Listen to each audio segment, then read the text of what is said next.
The Riversiders Theatre presents Cut and Paste Macbeth, adapted from Shakespeare by Conor O'Luby.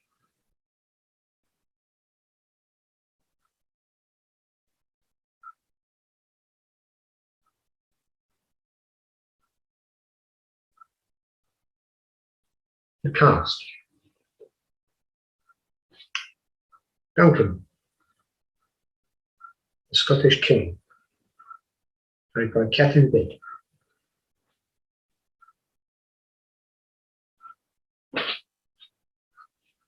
Malcolm, his son, played by Richard McMahon.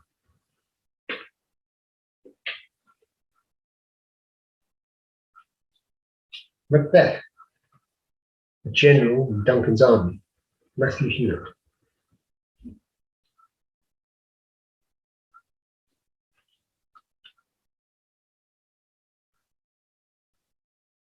Lady Macbeth, Macbeth's wife, Colin Mason.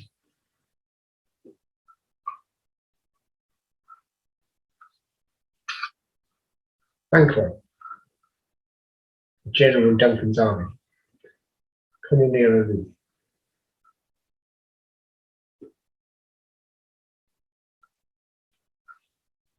Macduff, Thane of Fife, Ray O'Luby.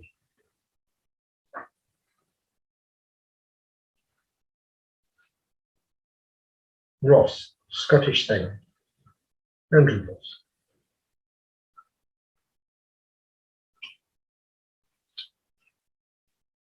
Lennox, Scottish Thane, Sue Allison.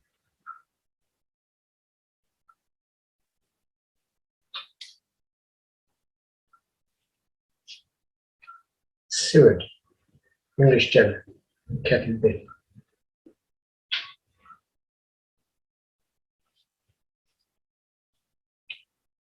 The Weird Sisters: Angela Cooley, Ray O'Luby, Yana Rabikova.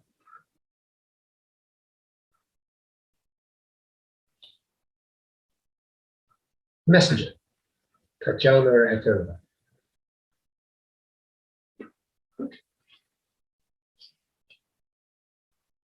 Porter: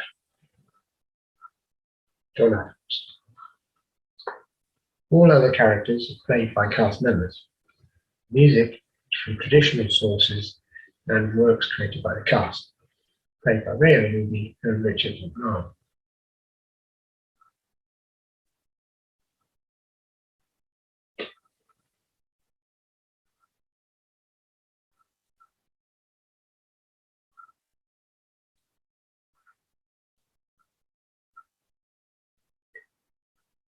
All the pictures we've used are taken from copyright-free sources, but we would like to credit the authors, and so you can see the scenes and the pictures we've used and the places that you can find those pictures and the artist.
Gentlefolk, we welcome all to Scotland. Of ages past, our tale, though far in time away, speaks ne'er less to present day. Ambition, intrigue, and bloody murder, the perfect winter's tonic. Act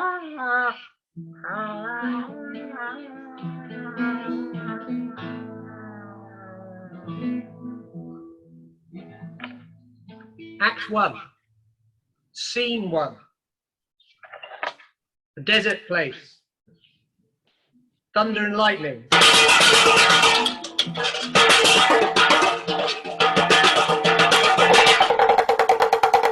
Enter the 3 witches. When shall we 3 meet again? In thunder, lightning, or in rain? In the hurly-burly storm, when the battle's lost and won. That will be the set of sun. Where the place? Upon the heath. There to meet with Macbeth. Fair is foul, And foul is fair. Hover through the the fog and filthy air.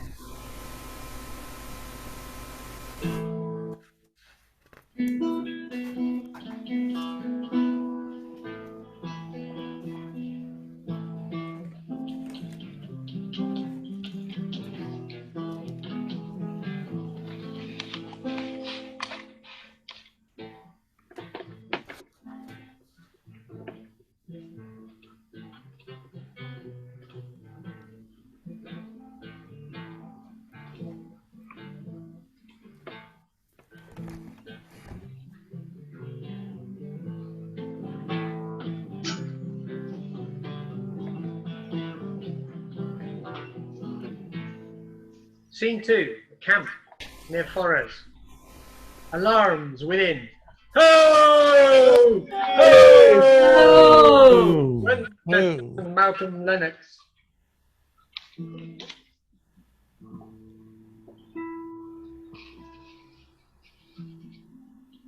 What bloody man is that?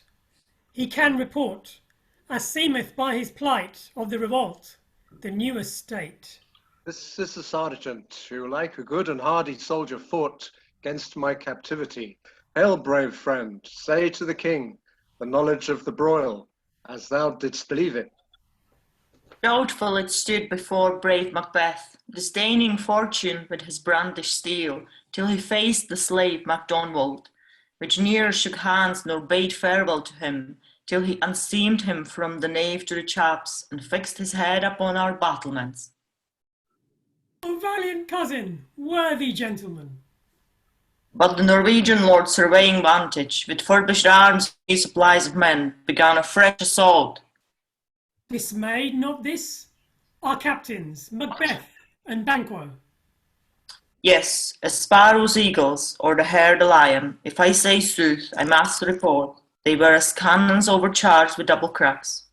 So they doubly redoubled strokes upon the foe, but I am faint, my gashes cry for help.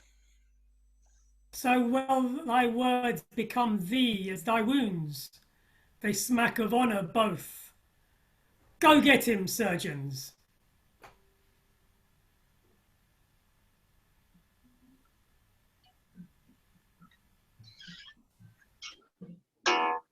Who comes here? God save the king! Whence camest thou, worthy Thane Ross? From Fife, great king, where the Norwegian banners flout the sky and fan our people cold, Norway himself with terrible numbers. Assisted by that most disloyal traitor, the Thane of Cawdor, began a dismal conflict, but to conclude, the victory fell on us. Great happiness! No more that Thane of Cawdor shall deceive. Our bosom interest, go pronounce his present death, and with his former title, Greek Macbeth.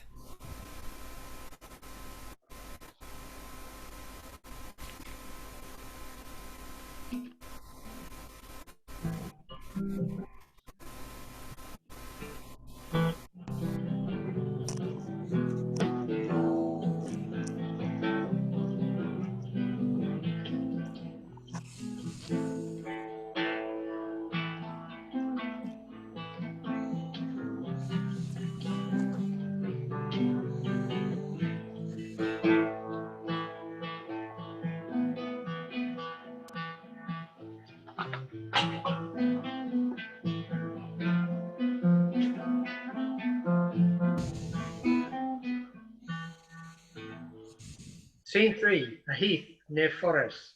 Thunder. To the three. A drum, Macbeth doth come. So foul and fair a day I have not seen. What are these?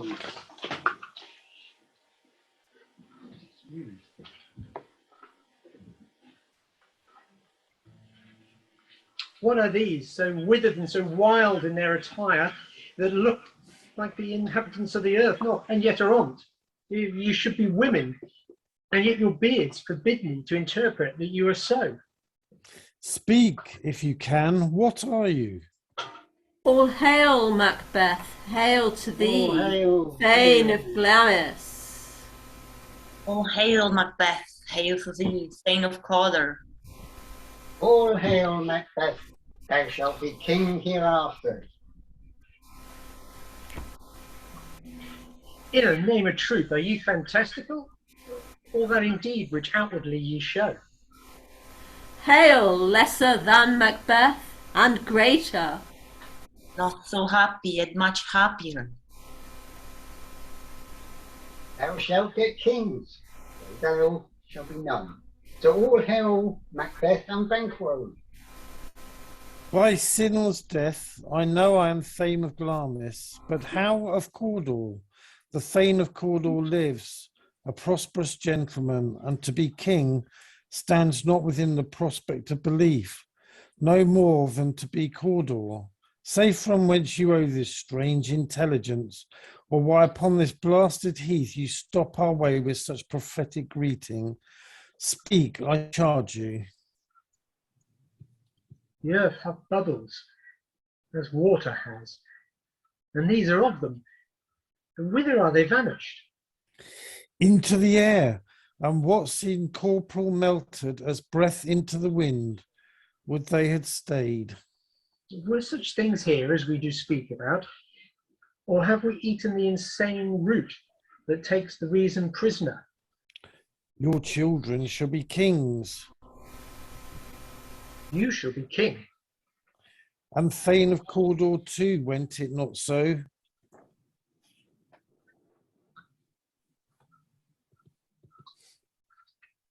The king hath happily received Macbeth, the news of thy success, and when he reads thy personal venture in the rebels' fight, these wonders and his praises do contend. He bade me from him call thee Thane of Cawdor, in which edition hail, most worthy Thane, for it is thine.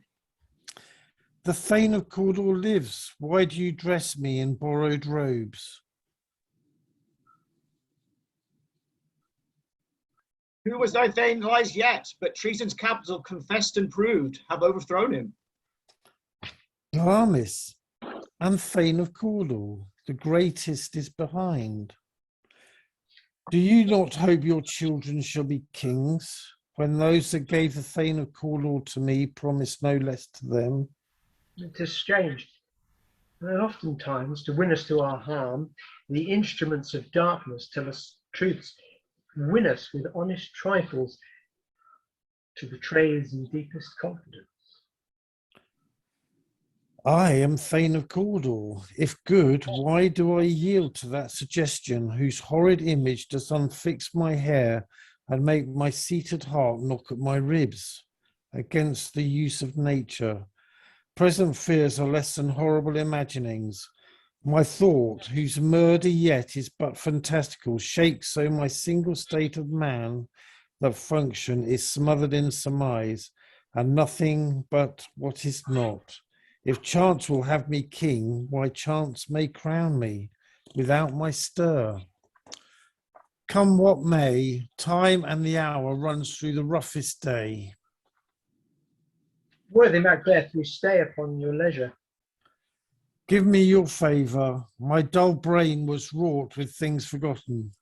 Kind gentlemen, your pains are registered where every day I turn the leaf to read them. Let us toward the king.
Scene 4, Forest, the Palace.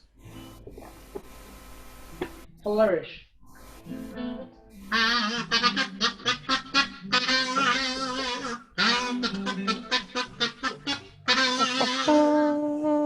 Enter Duncan. Is execution done on Cawdor? My liege, he set forth a deep repentance. Nothing in his life became him like the leaving. He died as one that had been studied in his death, to throw away the dearest thing he owed, as 'twere a careless trifle.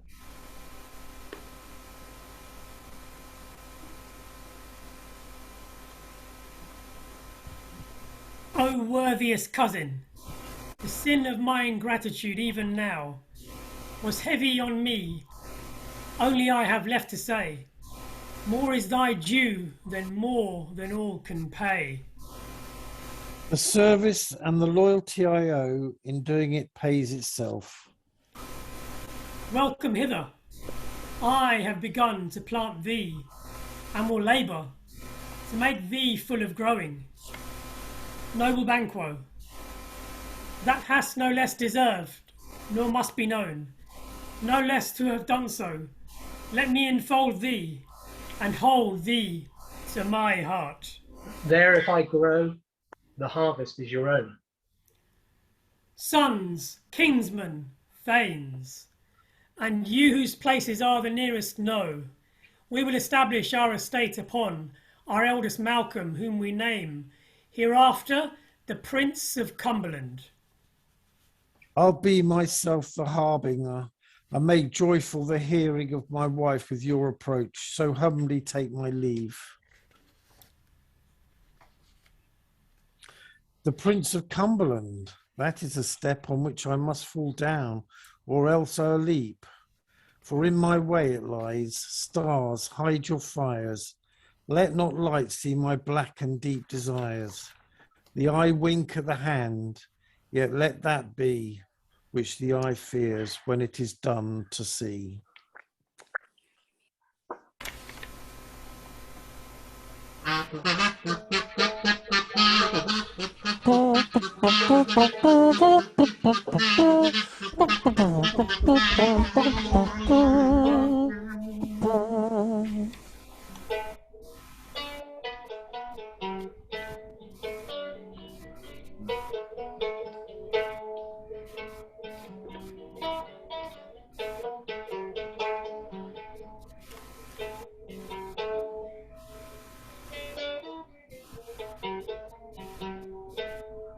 Scene 5, Inverness, Macbeth's castle.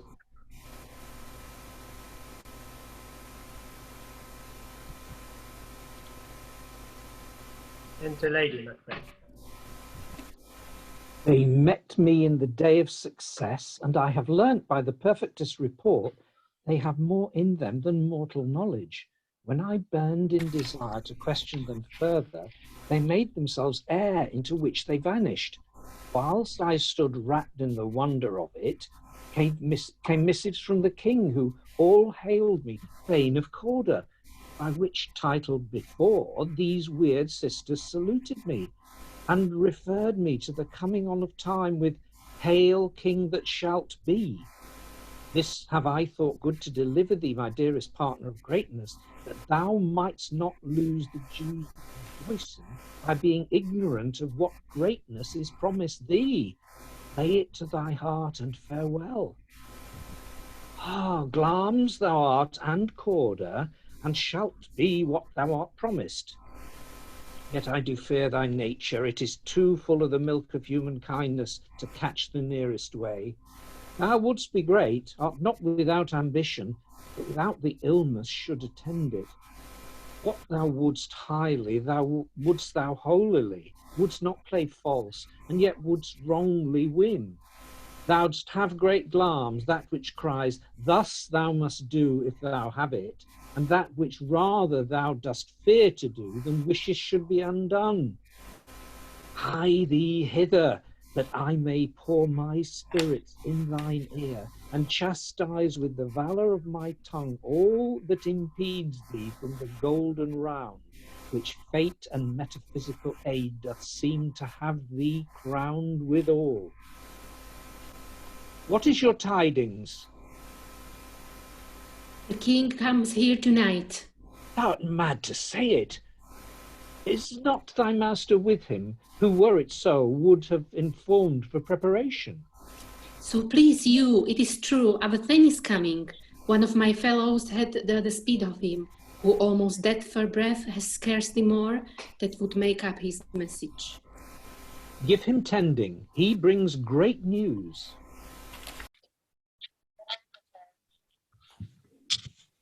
The raven himself is hoarse that croaks the fatal entrance of Duncan under my battlements. Come, you spirits that tend on mortal thoughts, unsex me here, and fill me from the crown to the toe top full of direst cruelty.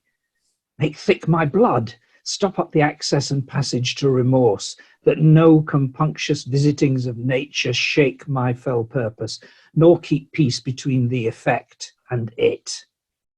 Come to my woman's breasts and take my milk for gall, you murdering ministers, wherever in your sightless substances you wait on nature's mischief.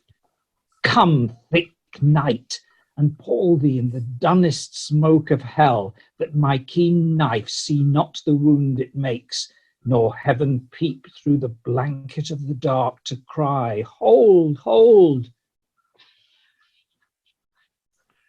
My dearest love, Duncan comes here tonight. And when goes hence? Tomorrow, as he purposes. Oh, never shall sun that morrow see. Your face, my Thane, is as a book where men may read strange matters. To beguile the time, look like the time.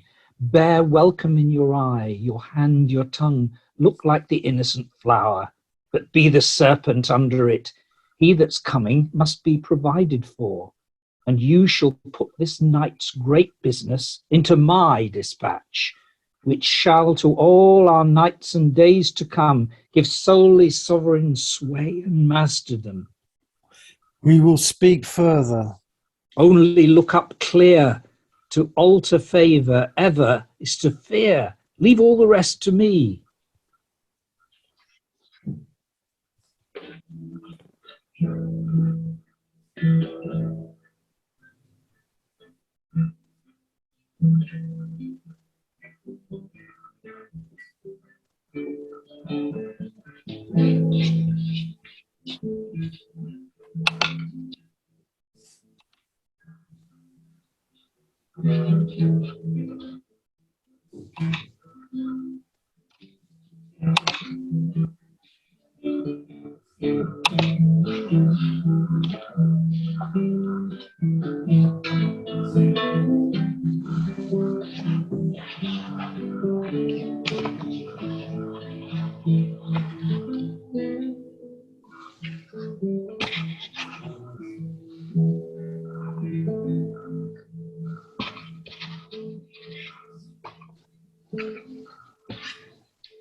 Scene 6. Before Macbeth's castle. Enter Duncan, Malcolm, Banquo, Lennox, Macduff, Ross. This castle hath a pleasant seat, the air, nimbly and sweetly recommends itself unto our gentle senses. This guest of summer, the temple haunting martlet does approve, by his loved mansionry that the heaven's breath smells wooingly here.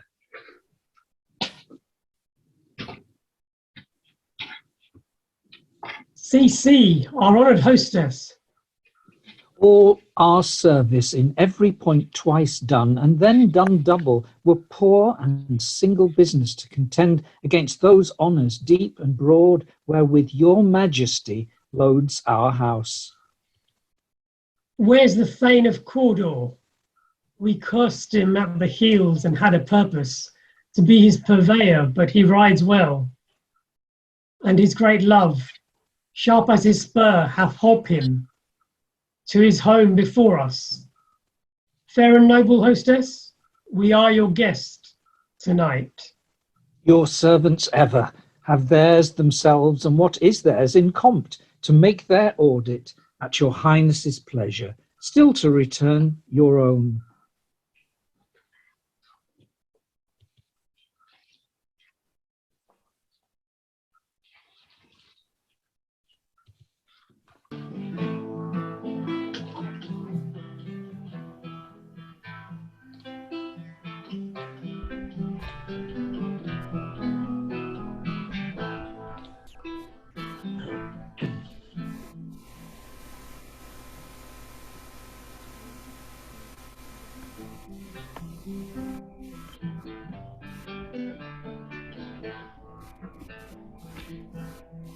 Scene 7, Macbeth's castle.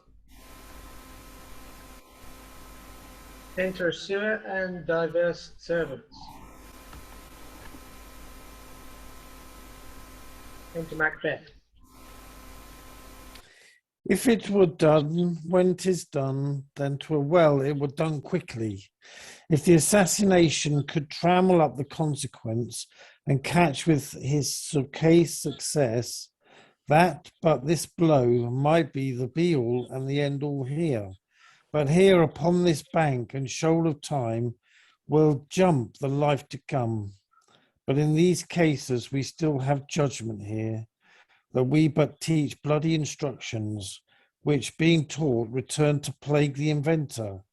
This even-handed justice commends the ingredients of our poisoned chalice to our own lips.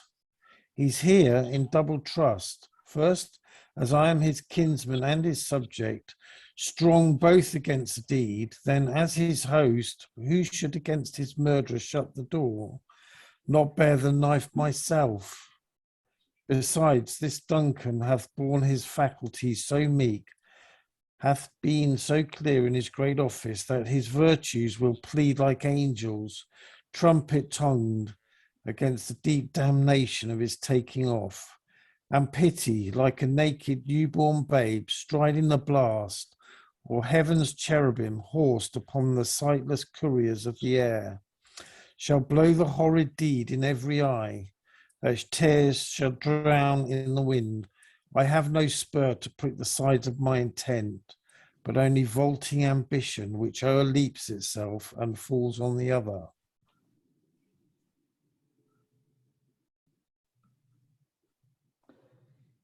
He has almost supped. Why have you left the chamber? Hath he asked for me? Know you not he has? We will proceed no further in this business. He hath honoured me of late, and I have bought golden opinions from all sorts of people, which would be worn now in their newest gloss, not cast aside so soon. Was the hope drunk wherein you dressed yourself?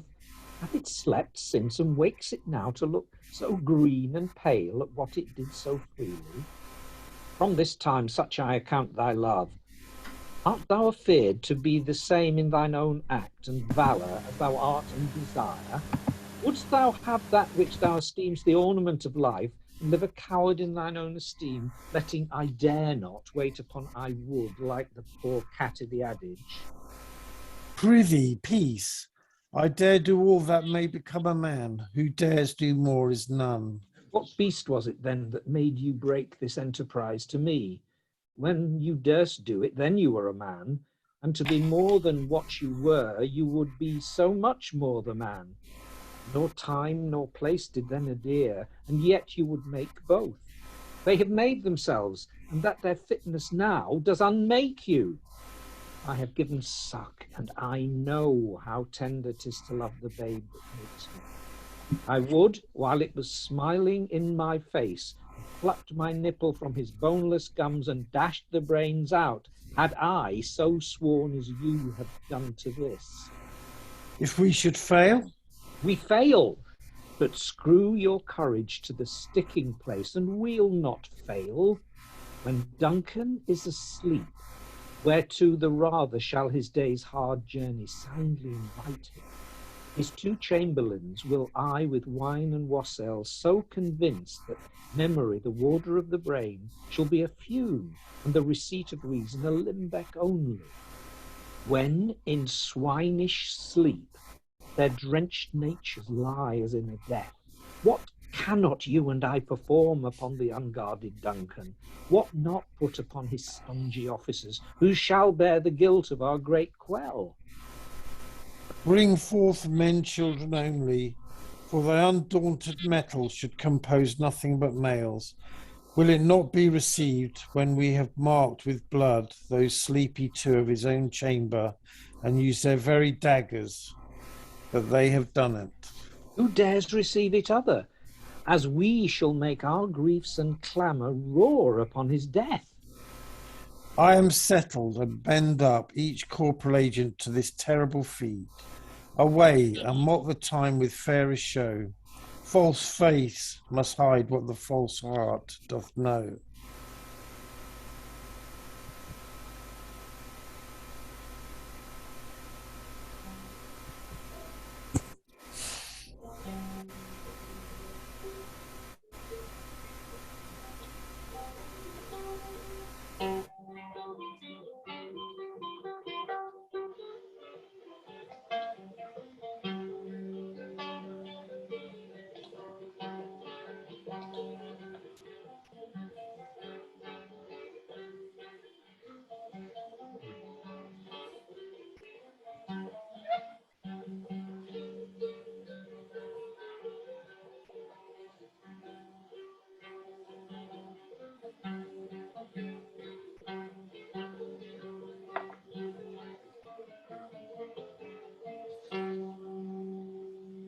Act 2, Scene 1.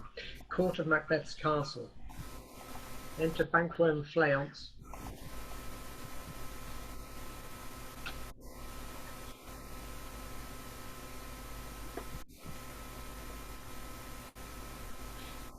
Heavy summons lies upon me like lead, and yet I would not sleep.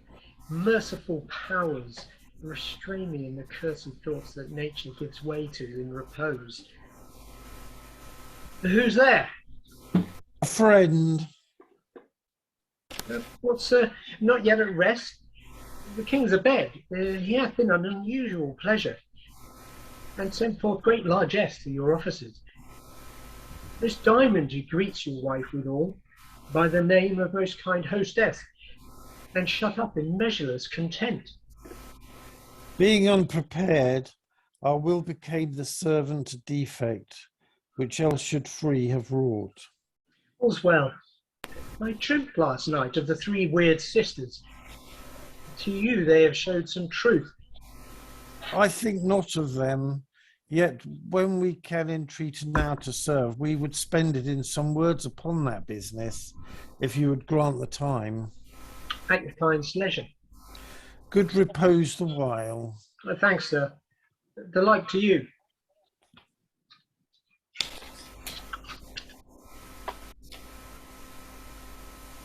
Is this a dagger which I see before me, the handle toward my hand? Come, let me clutch thee. I have thee not, and yet I see thee still. Art thou not, fatal vision, sensible to feeling as to sight? Or art thou but a dagger of the mind, a false creation, proceeding from the heat-oppressed brain? I see thee yet in form as palpable as this which I now draw. Thou marshallest me the way that I was going, and such an instrument I was to use. Mine eyes are made, the fools are the other senses, or else worth all the rest. I see thee still, and on thy blade and dungeon gouts of blood, which was not so before. There's no such thing. It is a bloody business which informs thus to mine eyes. Now of the one half world nature seems dead, and wicked dreams abuse the curtained sleep. Witchcraft celebrates pale Hecate's offerings, and withered murder, alarmed by his sentinel the wolf, whose howls his watch. Thus with his stealthy pace, with Tarquin's ravishing strides towards his design, moves like a ghost. Thou sure and firm set earth, hear not my steps, which way they walk, for fear thy very stones prate of my whereabout, and take the present horror from the time, which now suits with it. Whiles I threat, he lives, words to the heat of deeds, too cold breath gives.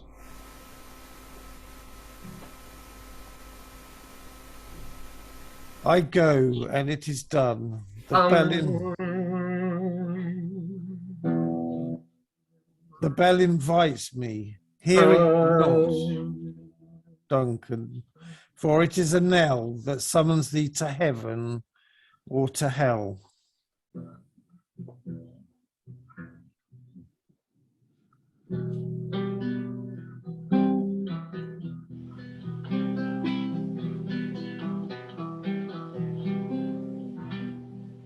Scene 2, the same, Lady Macbeth.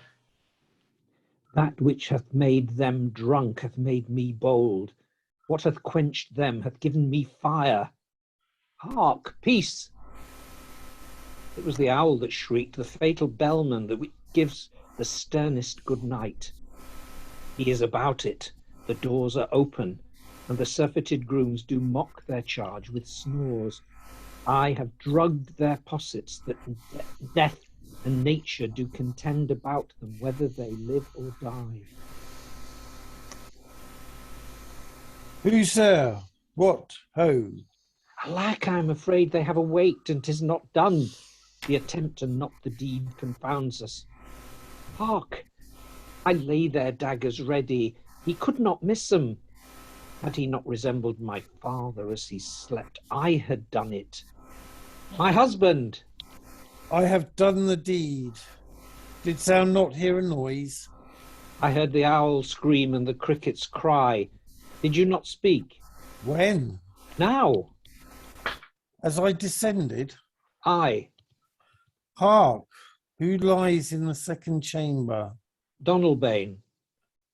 This is a sorry sight. A foolish thought to say a sorry sight. There's one did laugh in his sleep, and one cried murder. That they did wake each other. I stood and heard them, but they did say their prayers and address them again to sleep. There are two lodged together. One cried, God bless us, and amen the other, as they had seen me with these hangman's hands, listening their fear. I could not say amen, when they did say, God bless us. Consider it not so deeply. But wherefore could not I pronounce amen? I had most need of blessing, and amen stuck in my throat. These deeds must not be thought after these ways, so it will make us mad. Methought I heard a voice cry, sleep no more. Macbeth doth murder sleep, the innocent sleep, sleep that knits up the ravelled sleeve of care, the death of each day's life, sore labour's bath, balm of hurt minds, great nature's second course, chief nourisher in life's feast. What do you mean? Still it cried, sleep no more, to all the house. Glamis hath murdered sleep, and therefore Corder shall sleep no more. Macbeth shall sleep no more. Who was it that thus cried? Why, worthy Thane, you do unbend your noble strength to think so brain sickly of things. Go get some water and wash this filthy witness from your hand. Why did you bring these daggers from the place? They must lie there. Go carry them and smear the sleepy grooms with blood. I'll go no more. I am afraid to think what I have done. Look on it again, I dare not. Infirm of purpose, give me the daggers. The sleeping and the dead are but as pictures. 'Tis the eye of childhood that fears a painted devil. If he do bleed, I'll gild the faces of the grooms withal, for it must seem their guilt.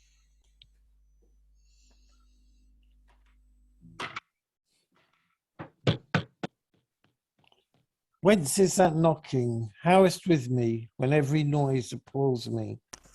What hands are here? Ha! They pluck out mine eyes. Will all great Neptune's ocean wash this blood clean from my hand? No, this my hand will rather the multitudinous seas in incarnadine, making the green one red. My hands are of your colour, but I shame to wear a heart so white. I hear a knocking at the south entry. Retire we to our chamber. A little water clears us of this deed. How easy is it then? Your constancy hath left you unattended. Hark, more knocking. Get on your nightgown, lest occasion call us and show us to be watchers. Be not lost so poorly in your thoughts. To know my deed, 'twere best not know myself. Wait, Duncan, with thy knocking. I would thou couldst. There is knocking indeed. It's a man, were a porter of Hellgate, he should have all turning the key. Knock, knock, knock, who's there? In the name of Beelzebub. He is a farmer that hanged himself on the expectation of plenty. Come in time, have napkins enow about you. Here you'll swear fort. Knock, knock, never quiet. What are you? But this place is too old for hell. A devil porter is no further. I thought to be letted. Some of all professions that go primrose way to the everlasting bonfire.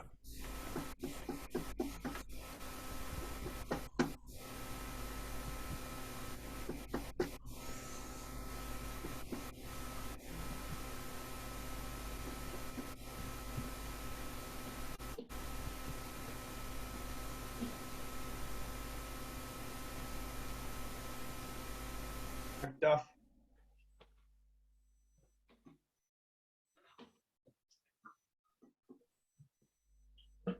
Right. Was it so late, friends, ere you went to bed that you do lie so late?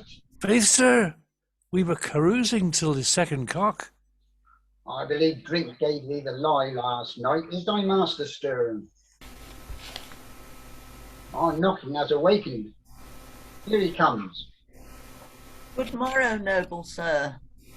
Good morrow, both.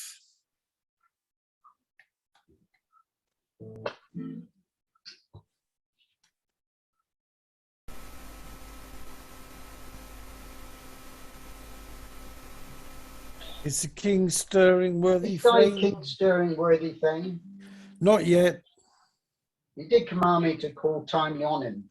I've almost slipped the hour. I'll make so bold to call, for it is my limited service.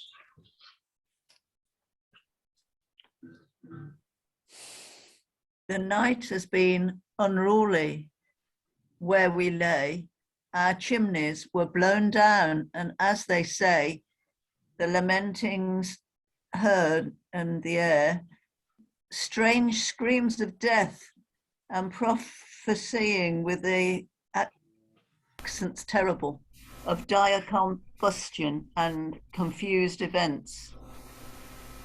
New hatched to the woeful time, the obscure had clamoured the lifelong night. Some say the earth was forever and did shake with fervour and did shake. Oh, horror, horror, horror! Tongue nor heart cannot conceive nor name thee. What's the matter? What's the matter? Confusion now hath made his masterpiece. Most sacrilegious murder hath broke open the Lord's anointed temple and stole thence the life of the building. What is, do you say, the life? Mean, you his majesty? Approach the chamber and destroy your sight with a new Gorgon. Do not bid me speak, see, and then speak yourselves. Awake, awake, ring the alarm bell. Murder and treason, Banquo and Donald Bain, Malcolm and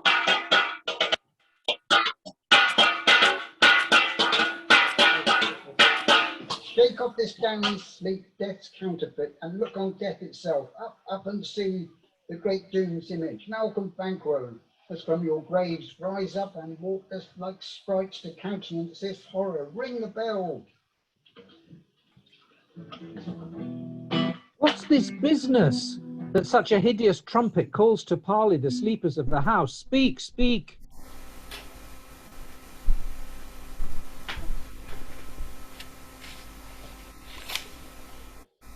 O gentle lady, 'tis not for you to hear what I can speak. The repetition in a woman's ear would murder as it fell. O Banquo, Banquo, our royal master's murdered.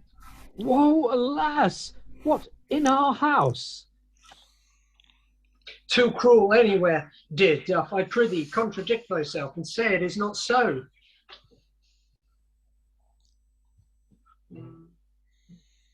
Had I but died an hour before this chance, I had lived a blessed time, for from this instant there's nothing serious in mortality. All is but toys, renown and grace is dead. The wine of life is drawn, and the mere less is left this vault to brag of.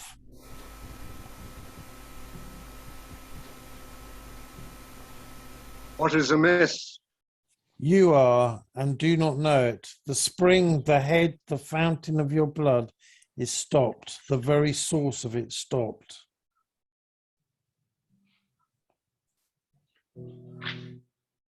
Your royal father's murdered. Oh, by whom? Those of his chamber, as it seemed, have done. Their hands and faces were unbadged with blood, so were their daggers, which wrapped we found, which unwiped we found upon the pillows. They stared and were distracted. No man's life was to be trusted with them. Oh, yet I do repent me of my fury that I did kill them. Wherefore did you so? Who can be wise, amazed, temperate and furious, loyal and neutral in a moment? No man.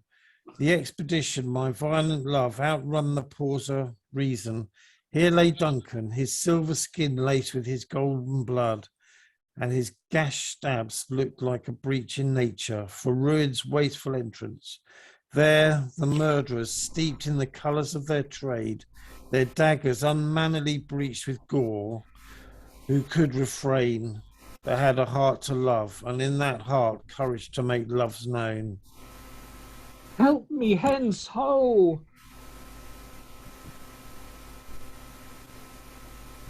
Look to the lady. Why do we hold our tongues, that most may claim this argument for ours? What should be spoken here? Where our fate in alcohol may rush and seize us. Let's away. Our tears are not yet brewed. And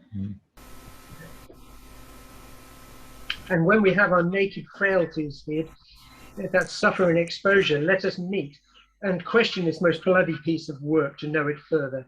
Fears and scruples shake us. In the great hand of God I stand, and thence against the undivulged pretense I fight of treasonous malice. So all. Let's briefly put on manly readiness and meet in the hall together. What will we do? Let's not consort with them to show an unfelt sorrow in our office, which the false man does easy. I'll to England, you to Ireland.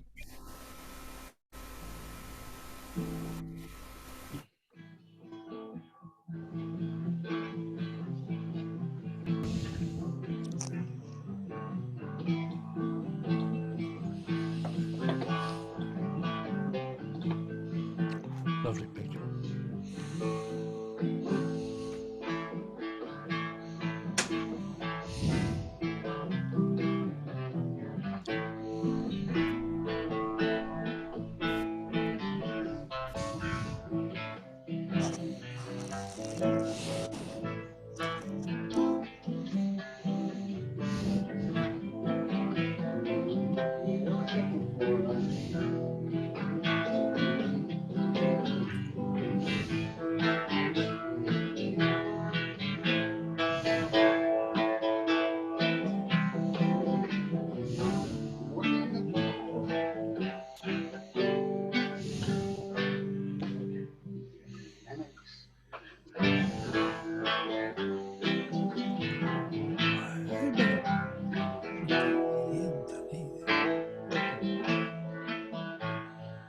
Scene 4, outside Macbeth's castle. Enter Ross, an old man.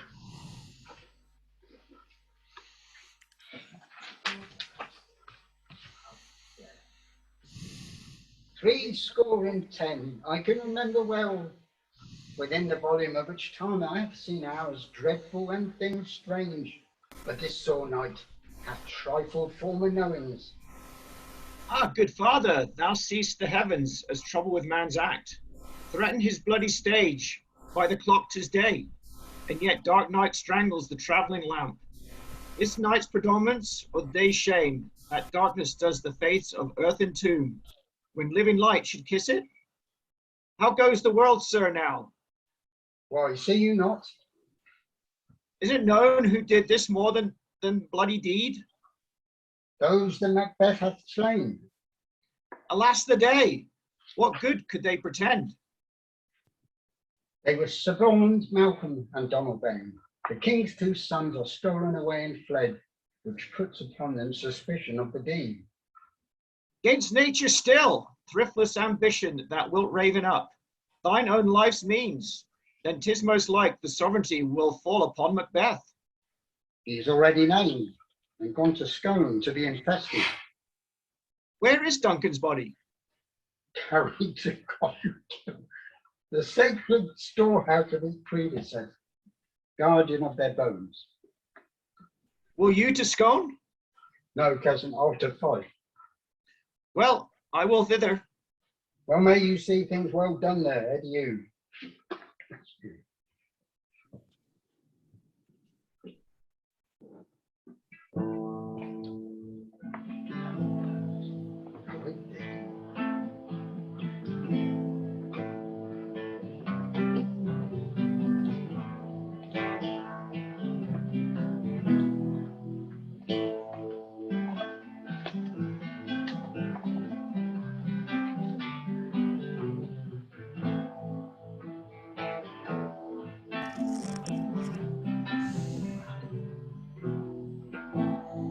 Act 3, Scene 1, Forest, Palace. Enter Banquo.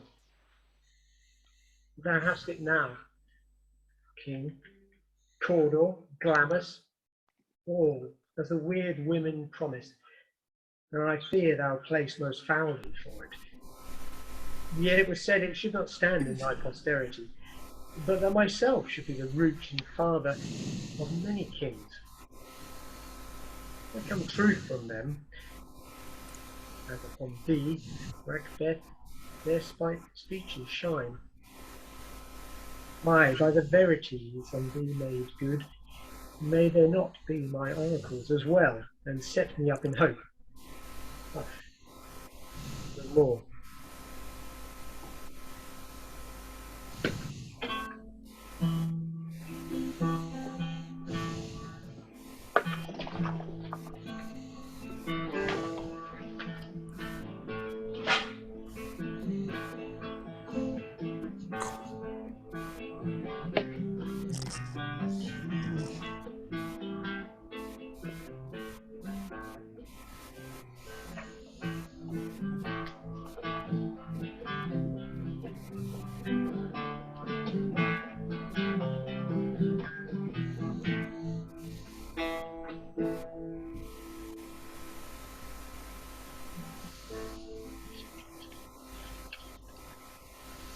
Here's our chief guest. Tonight we hold a solemn supper, sir, and I'll request your presence. Ride you this afternoon?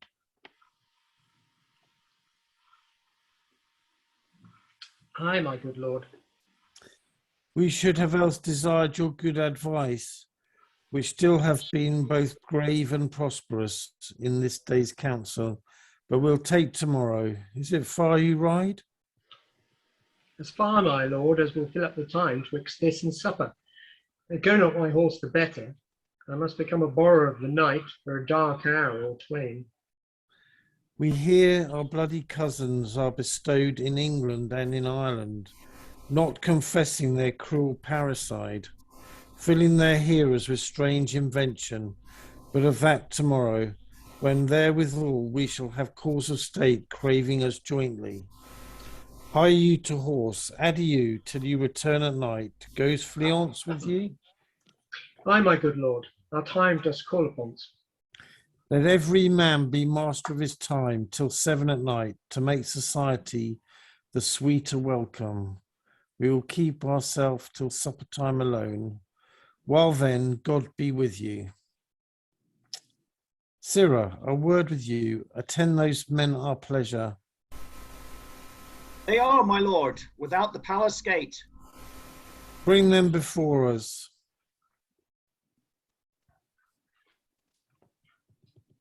To be thus is nothing, but to be safely thus. Our fears in Banquo stick deep, and in his royalty of nature reigns that which would be feared. 'Tis much he dares, and to that dauntless temper of his mind, he hath the wisdom that doth guide his valour to act in safety.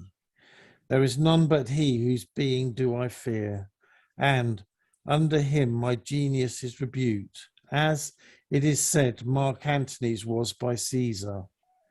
He chid the sisters when they first put the name of the king upon me, and bade them speak to him. Then, prophet-like, they hailed him further to a line of kings. Upon my head they placed a fruitless crown, and put a barren sceptre in my gripe, thence to be wrenched with an unlineal hand, no son of mine succeeding. If to be so, for Banquo's issue have I filled my mind. For them the gracious Dunkard have I murdered, but rankers in the valance of my peace, only for them, and mine eternal jewel given to the common enemy of man, to make them kings, the seed of Banquo kings. Rather than so come fate into the list, and champion me to the utterance. Who's there? Now, go to the door, and stay there till we call. Well then, now have you considered of my speeches? Know that it was he in the times past which held you so under fortune, which you thought had been our innocent self. This I made good to you in our last conference, passed in probation with you. How you were borne in hand, how cross the instruments who wrought with them, and all things else that might to half a soul and to a notion craze say, thus did Banquo. You made it known to us. I did so, and went further, which is now our point of second meeting. Do you find your patience so predominant in your nature that you can let this go? Are you so gospel to pray for this good man and for his issue, whose heavy hand hath bowed you to the grave and beggared yours forever? We are men, my liege. Aye, in the catalogue ye go for men, as hounds and greyhounds, mongrels, spaniels, curs, showers, waterrugs, and demi-wolves are clept all by the name of dogs. Now, if you have a station in the file, not I in the worst rank of manhood say it, and I will put that business in your bosoms, whose execution takes your enemy off, grapples you to the heart, and love of us, who wear our health, but sickly in his life, which in his death were perfect. I am one, my liege, whom the vile blows and buffet of the world have so incensed that I am reckless what I do to spite the world. And I another, so weary with disasters tugged with fortune, that I would set my lie on any chance, to mend it or be rid on't. Both of you know Banquo was your enemy, so is he mine, and in such bloody distance that every minute of his being thrusts against my nearest of life. We shall, my lord, perform what you command us. Your spirit shine through you. Within this hour at most, I'll advise you where to plant yourselves, acquaint you with the perfect spy of the time, the moment on it, for must be done tonight. Fleance, his son, that keeps him company, whose absence is no less material to me than is his father's, must embrace the fright of that dark hour. We are resolved, my lord. It is concluded. Banquo thy soul's flight, if it find heaven, must find it out tonight.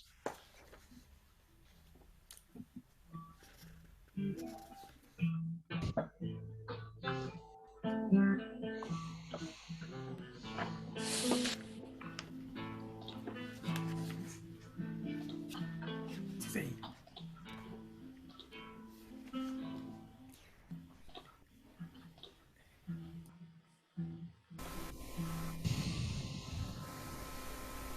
Scene 2, the palace, into Lady Macbeth and the servant. Is Banquo gone from court? Aye, madam, but returns again tonight. Say to the king I would attend his leisure for a few words. Madam, I will. Naught's had, all spent, where our desire is got without content. 'Tis safer to be that which we destroy than by destruction dwell in doubtful joy.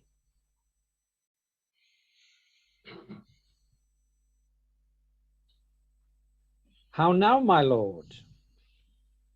Why do you keep alone? Of sorriest fancies your companions making, using those thoughts which should indeed have died with them they think on.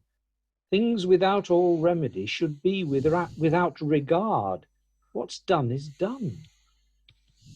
We have scotched the snake, not killed it. She'll close and be herself, while our poor Malice remains in danger of her former tooth. But let the frame of things disjoint, both the world suffer, ere we will eat our meal in fear and sleep in the affliction of these terrible dreams that shake us nightly. Better be with the dead, whom we to gain our peace have sent to peace, than on the torture of the mind to lie in restless ecstasy. Duncan is in his grave. After life's fitful fever, he sleeps well. Treason has done his worst, nor steel nor poison. Malice domestic, foreign levy, nothing can touch him further. Come on, gentle my lord, sleek o'er your rugged looks, be bright and jovial among your guests tonight. So shall I, love, and so I pray be you. Let your remembrance apply to Banquo. Present him eminence both with eye and tongue. Unsafe the while that we must have our honours in these flattering streams, and make our faces vizards to our hearts, disguising what they are. You must leave this. Oh, full of scorpions is my mind, dear wife. Thou knowest how Banquo and his fiancée lives. But in them nature's copies not etern. There's comfort yet, they are assailable. Then be thou jocund, ere the bat hath flown his cloistered flight, ere to black Hecate summons, the shard-born beetle with his drowsy hums hath rung night's yawning peal, there shall be done a deed of dreadful note. What's to be done? Be innocent of the knowledge, dearest Chuck, till thou applaud the deed. Come, sealing night, scarf up the tender eye of pitiful day, and with thy bloody and invisible hand, cancel and tear to pieces that grey bond which keeps me pale. Light thickens, and the crow makes wing to the rooky wood. Good things of day begin to droop and drowse, while night's black agents do their praise do rouse. Thou marvels at my words, but hold thee still. Things bad begun make strong themselves by ill. So prithee go with me.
Scene 3, a park near the palace. Enter 2 murderers. Hark, I hear horses. Give us light there, ho! A light, a light. 'Tis he.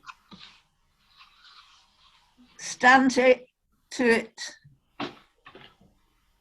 It will be rain tonight. Let it come down. No! Oh!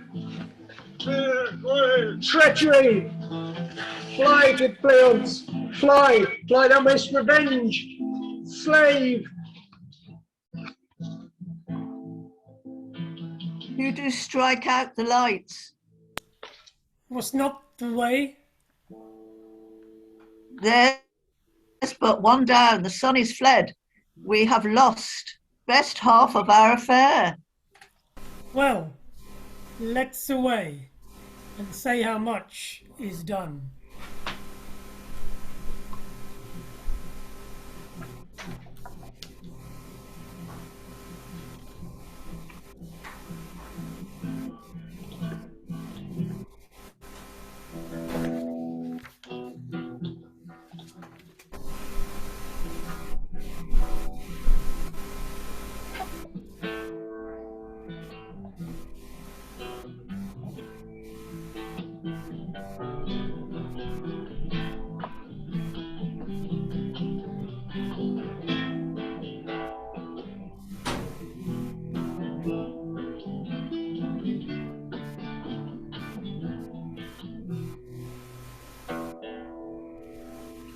Act 4, same, a hall in the palace. Banquet prepared. Macbeth, Lady Macbeth, Ross, Lennox. You know your own degrees. Sit down. At first and last, the hearty welcome. Thanks to your majesty. Ourselves will mingle with society and play the humble host. Our hostess keeps her state, but in best time we will require her welcome. Pronounce it for me, sir, to all our friends, for my heart speaks they are welcome.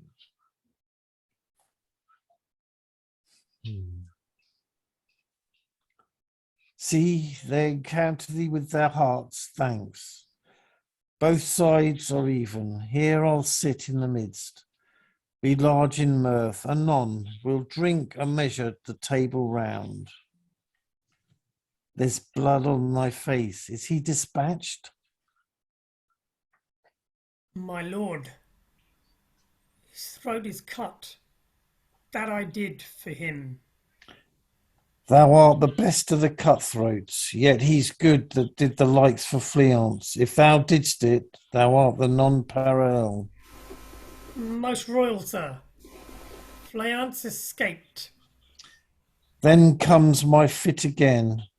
I had else been perfect, whole as the marble, founded as the rock, as broad and general as the casing air.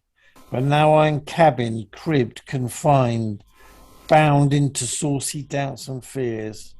But Banquo safe. Aye, my lord. Safe in a ditch he bides. Thanks for that. There a grown serpent lies, the worm that's fled. Hath nature that in time will venom breed. No teeth for the present. Get thee gone. Tomorrow we'll hear ourselves again.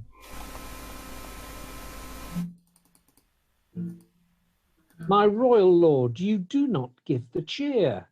The feast is sold that is not often vouched, while 'tis a making, given with welcome.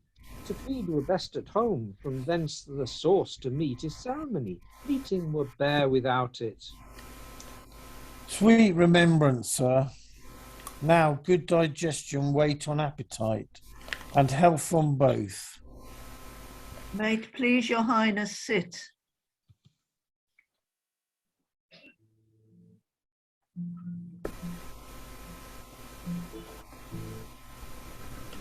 Here had we now our countries on a roof, were the great person of our Banquo present, who may I rather challenge for unkindness than pity for mischance. His absence, sir, lays blame upon his promise. Please, your highness, to grace us with your royal company.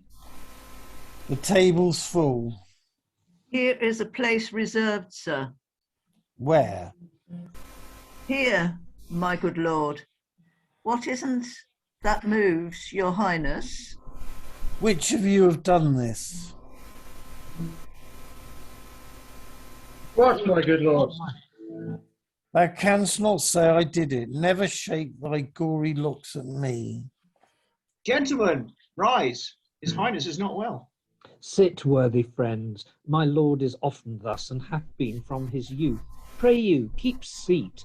The fit is momentary. Upon a thought he will again be well. I am bold. Thou dare look on that which might appall the devil. Oh, proper stuff. This is the very painting of your fear. This is the air-drawn dagger which you said led you to Duncan. Oh, these flaws and starts, impostors to true fear, would well become a woman's story at a winter's fire, authorized by her grandam. Shame itself. Why do you make such faces? When all's done, you look but on a stool. Prithee, see there, behold, look. How say you? Why, what care I? If thou canst not, speak too. If charnel houses and our graves must send those that we bury back, our monuments shall be the moors of kites. What, quite unmanned in folly? If I stand here, I saw him. Fie for shame. Blood hath been shed ere now, aye in the olden time, ere human statute purged the gentle wheel, aye, and since too murders have been performed, too terrible for the ear. The times have been that when the brains were out, the man would die, and there an end. But now they rise again, with 20 mortal murders on their crowns, and push us from our stools. This is more strange than such a murder is. My worthy lord, your noble friends do lack you. I do forget. Do not muse at me, my most worthy friends. I have a strange infirmity, which is nothing to those that know me.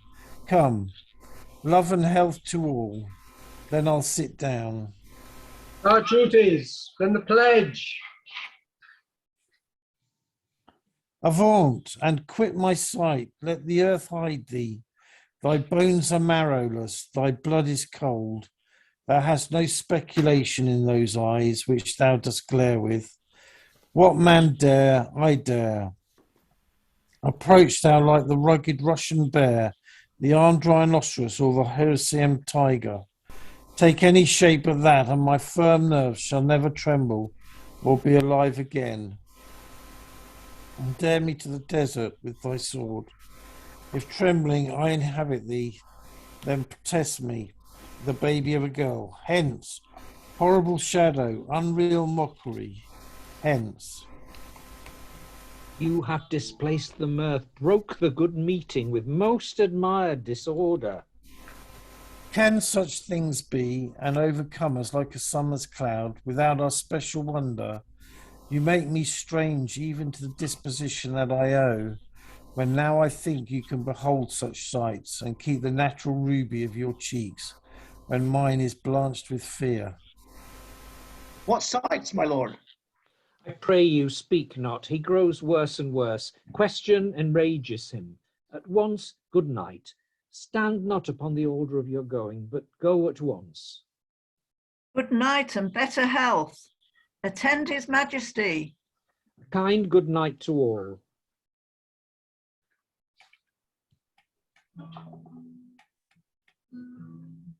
It will have blood.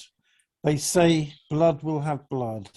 Stones have been known to move and trees to speak.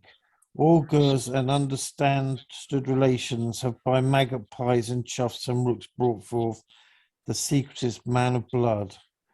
What is the night? Almost at odds with morning. Which is which? How sayest thou that Macduff denies his person at our great bidding? Did you send to him, sir? I hear it by the way, but I will send. There's not a one of them, but in this house I keep a servant feed. I will tomorrow, and betimes I will, to the weird sisters. More shall they speak, for now I am bent to know by the worst means, the worse. For mine own good all causes shall give way. I am in blood steeped in so far that should I wade no more, returning where the tedious as the goer. Strange things I have in head, that will to hand, which must be acted ere they may be scanned.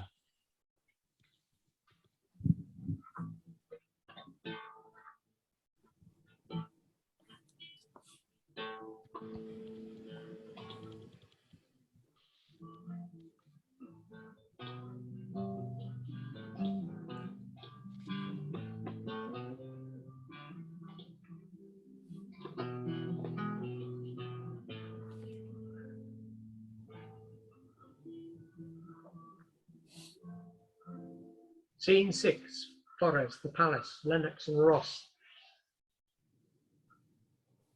Things have been strangely born. The gracious Duncan was pitied of Macbeth. Marry, he was dead, and the right valiant Banquo walked too late, whom you may say, if please you, Fleance killed. The Fleance fled. Men must not walk too late. Who cannot want the thought how monstrous it was for Malcolm and for Dunblane to kill their gracious father. Damned fact, how it did grieve Macbeth. Did he not straight in pious rage the two delinquents here, that were the slaves of drink and thralls of sleep? Was not that nobly done? Ay, and wisely too, for 'twould have angered any heart alive to hear the men denied, so that I say he has borne all things well, and I do think that had he Duncan's sons under his key, and ain't please and please heaven he shall not, they should find that 'twere to kill a father, so should Fleance be peace. For from broad words and cause be failed, his presence at the tyrant's feast, I hear Macduff lives in disgrace. Sir, can you tell where he bestows himself?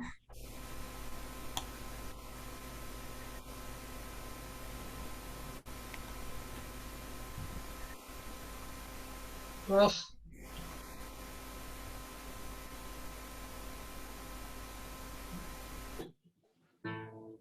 Ross. Macbeth is gone to pray the holy king upon his aid to wake Northumberland and warlike Seward, that by the help of these with him and above to ratify the work we may again give to our tables meat, sleep to our nights, free from our feasts and banquets bloody knives, do faithful homage and receive free honours, all which we pine for now. And this report hath so exasperate the king that he prefers for something attempt of war. Sent he to Macduff? He did, and with an absolute, sir, not I. The cloudy messenger turns me his back and hums, as who should say, you'll rue the time that clogs me with this answer. And that well might advise him to a caution, to hold what distance his wisdom can provide.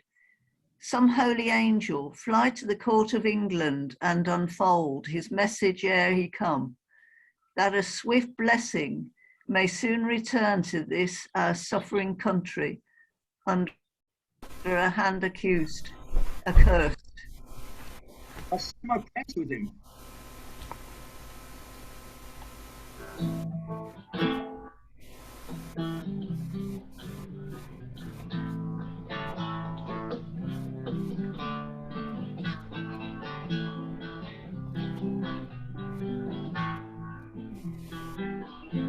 And now follows a 5-minute intermission. Drinks available at your own bar. So you can go and make yourself a cup of tea, and please be back in 5 minutes for the second half. Do we have to re-log in? No, don't go. No, don't log out. Just go to your own and make a cup of tea. But don't log out.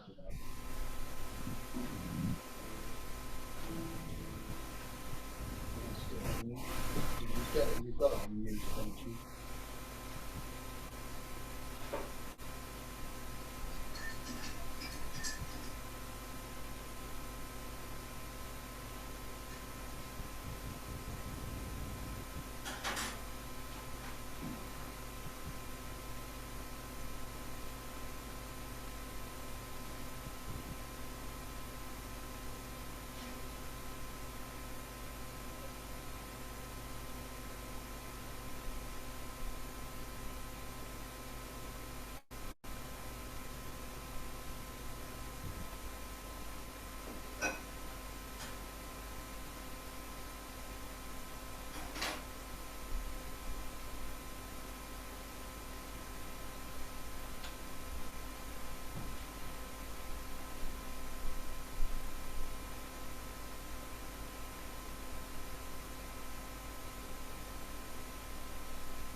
What programme? That girl, the black one. This goes up till 9:30. Goes up to till I don't can go over to something else. If you want to watch something else, you better do that. Because just keep him to get you.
Just going to say wrong place.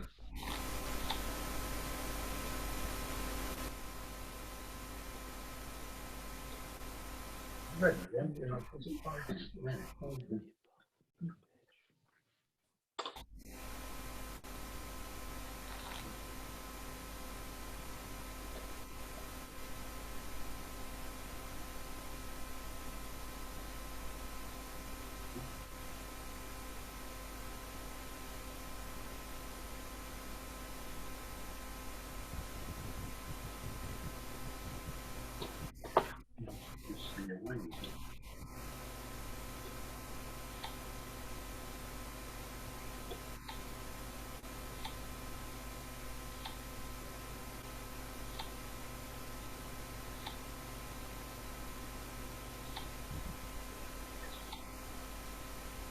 Cowards die many times before their deaths. The valiant never taste of death but once. No. Thank you. Thank you. Oh, infamy, infamy. Anything more for infamy? Oh, now is the winter of our discontent. May glorious summer by Wrong this play. Oh, for God's sake. Oh, yes, thank you. Thank you. Right. Thank you. Next. Oh, Nick. Oh.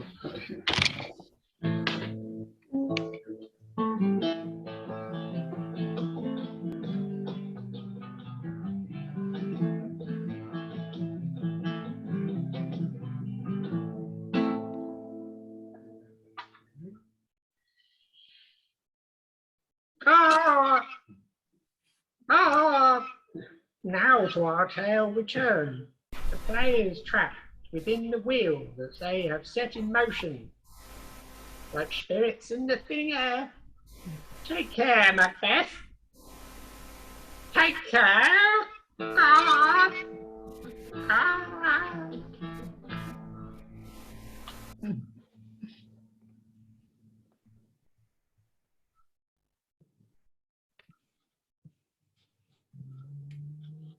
Music, Malcolm.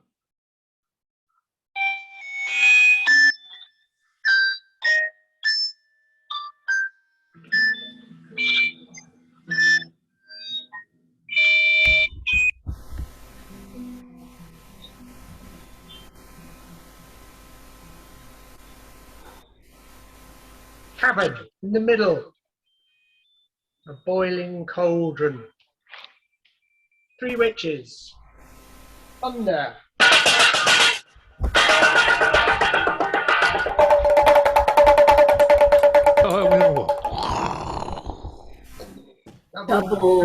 Double, toil and trouble. fire, burn, cauldron, bubble.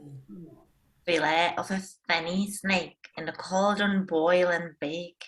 Eye of newt and toe of frog, wool of bat and tongue of dog, adder's fork and blind worm's sting, lizard's leg and all its wing. For a charm of powerful trouble, like a hell broth boil and bubble. Double, boil and trouble. Fire, burn, and cauldron, bubble. Cool it with a baboon's blood, then the charm is firm and good.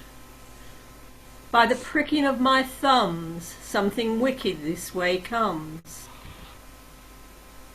Open locks, whoever knocks. How now, you secret black and midnight hags, what is it you do? A deed without a name. I conjure you by that which you profess. However you come to know it, answer me. Say, if thou'st rather hear it from our mouths, or from our masters. Call 'em, let me see 'em. Pour in sow's blood that hath eaten her 9 farrow, Grease that sweaten from the murderer's gibbet throw into the flame. Come high or low thyself, and office deftly show.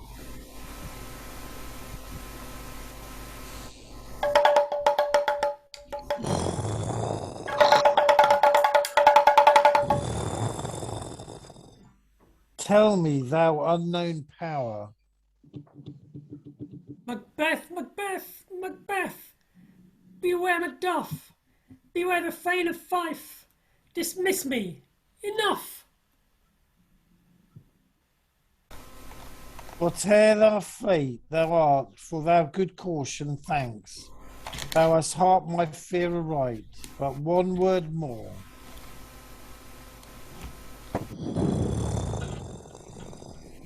Macbeth, Macbeth, Macbeth.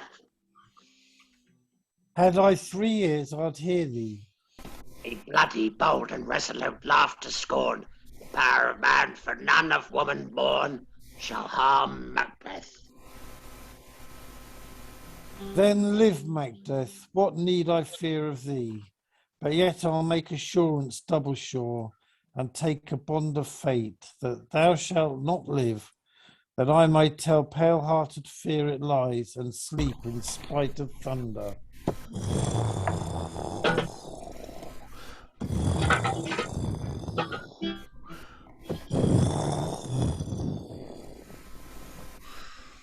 What is this that rises like an issue of a king, and wears upon his baby brow the round and top of sovereignty? Be lion mettled, proud, and take no care who chafes, who frets, or where conspirers are. Macbeth shall never vanquished be until great Birnam wood to high Dinsainbeal shall come against him. That will never be. Who can impress the forest, bid the tree unfix his earthbound root? Sweet bodements, good. Rebellion's head, rise never till the wood of Birnam rise. And our high-placed Macbeth shall live the lease of nature, pay his breath to time and mortal custom. Yet my heart throbs to know one thing. Tell me, if your art can tell so much, shall Banquo's issue ever reign in this kingdom? Seek to know no more, seek to know more. I will be satisfied.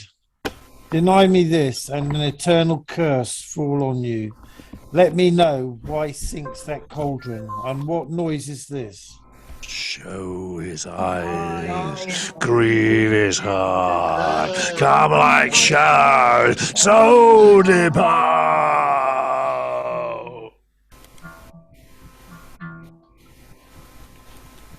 Thou art too like the spirit of Banquo. Down, thy crown dost sear mine eyeballs, and thy hair, thou other gold-bound brow, is like the first. A third is like the former, filthy hags. Why do you show me this? A fourth, stark eyes. What will the line stretch out to the crack of doom? Another yet, a seventh. I'll see no more.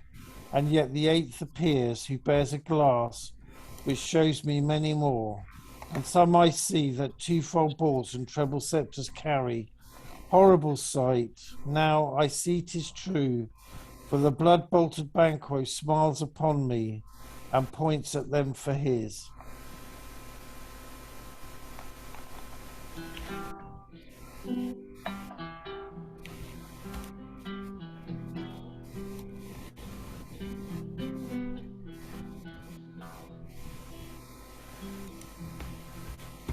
Where are they? Gone. Let this pernicious hour stand I accursed in the calendar. Come in without there. What's your Grace's will? Saw you the weird sisters? No, my lord. Infected be the air whereon they ride, and damned all those that trust them. I did hear the galloping of horse. Who was it came by? 'Tis 2 or 3, my lord. that bring your word, Macduff is fled to England. Fled to England. Eh, my good lord. Time thou anticipatest my dread exploits. The flighty purpose never is overtook, unless the deed go with it. From this moment, the very firstings of my heart shall be the firstings of my hand. And even now, to crown my thoughts with acts, be it thought and done, the castle of Macduff I will surprise, seize upon Fife, give to the edge of the sword his wife, his babes, and all unfortunate souls that trace him in his line. No boasting like a fool. This deed I'll do before this purpose call. But no more sights. Where are these gentlemen? Come, bring me where they are.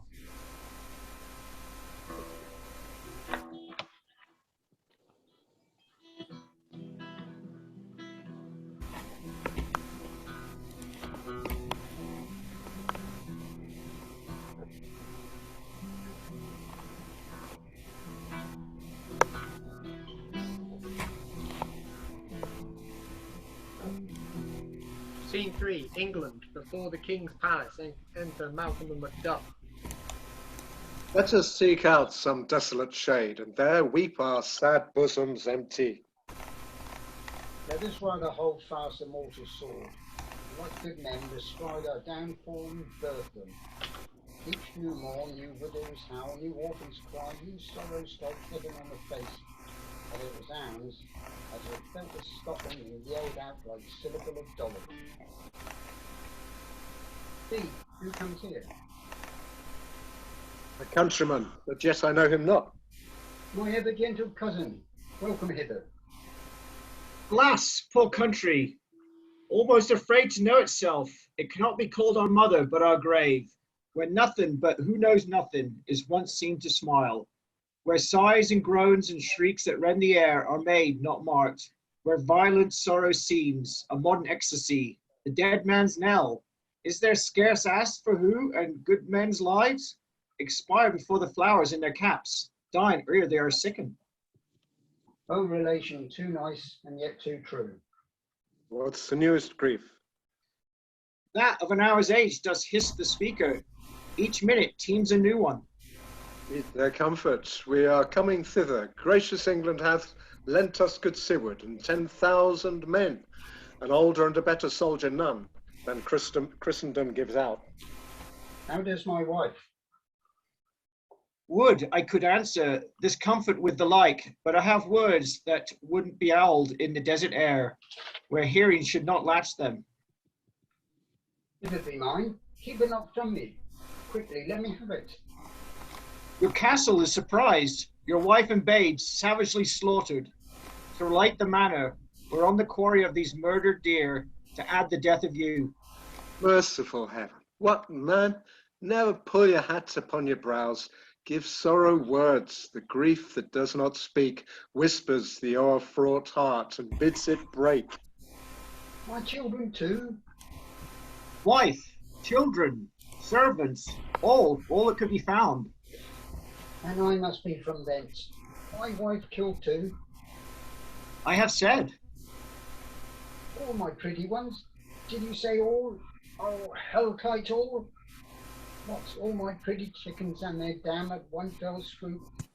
Did heaven look on and would not take their part? Sinful Macduff, that they were struck for thee, naught that I am, not for their own demerits but for mine, fell slaughter on their souls. Heaven rest them now.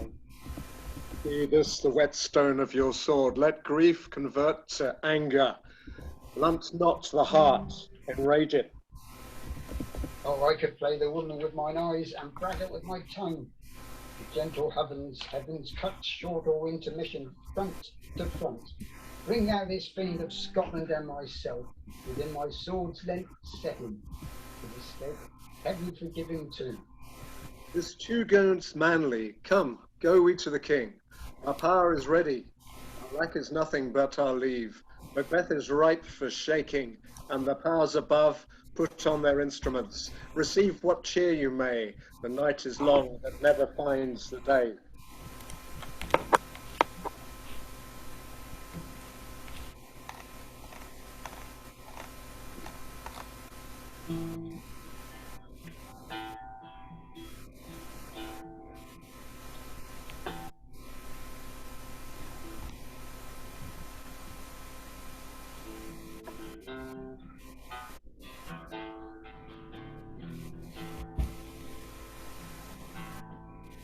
Act 5, Scene 1, Dundas name. Ante-room in the castle. Enter a doctor of physics and a waiting gentlewoman. I have 2 nights watched with you, but can perceive no truth in your report. When was it she last walked? Since His Majesty went into the field, I have seen her rise from her bed, throw her nightgown upon her, unlock her closet, take forth paper, fold it, write upon it, read it, afterwards seal it, and again return to bed. Yet all this while in a most fast sleep. A great perturbation in nature to receive at once the benefit of sleep, and do the effects of watching. In this slumbery agitation, besides her walking and other actual performances, what at any time have you heard her say? Oh, you, here she comes, this is her very guise, and upon my life fast asleep, observe her, stand close. You see, her eyes are open. Aye, but their sense is shut. What is it she does now? Look how she rubs her hands. It is an accustomed action with her to seem thus washing her hands. I have known her continue this a quarter of an hour. Yet here's a spot. Hark, she speaks. I will set down what comes from her to satisfy my remembrance the more strongly. Out, damned spot, out, I say.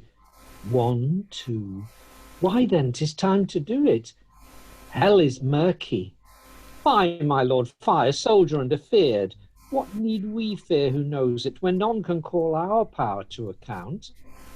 Yet who would have thought the old man to have had so much blood in him? Mark that. The Thane of Fife had a wife, where is she now? What? Will these hands ne'er be clean? No more of that, my lord, no more of that. You mar all with this starting. Go to, you have known that you should not. She has spoke what she should not. I am sure that heaven knows what she has known. Here's the smell of the blood still. All the perfumes of Arabia will not sweeten this little hand. Oh, oh, oh. What a sigh is there. The heart is sorely charged.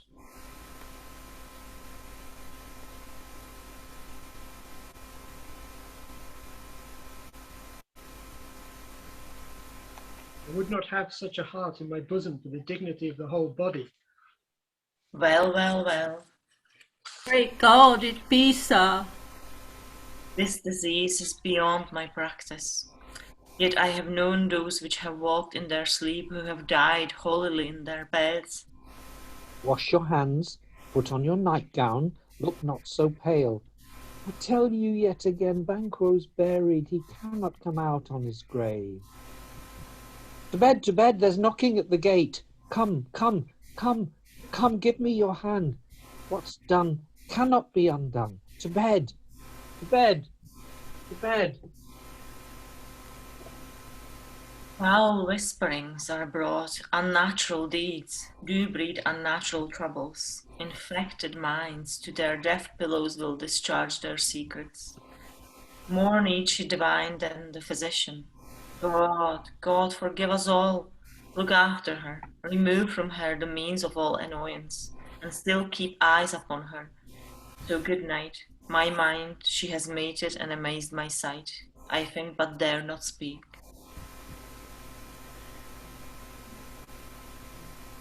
Good night, good doctor.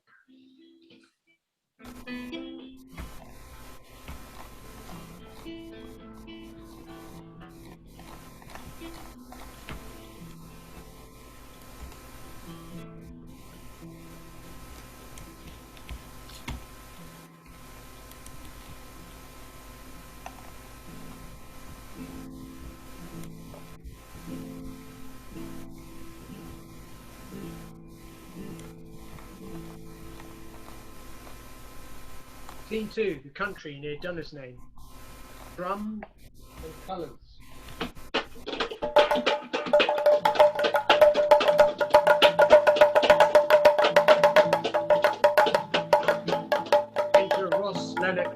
and soldiers.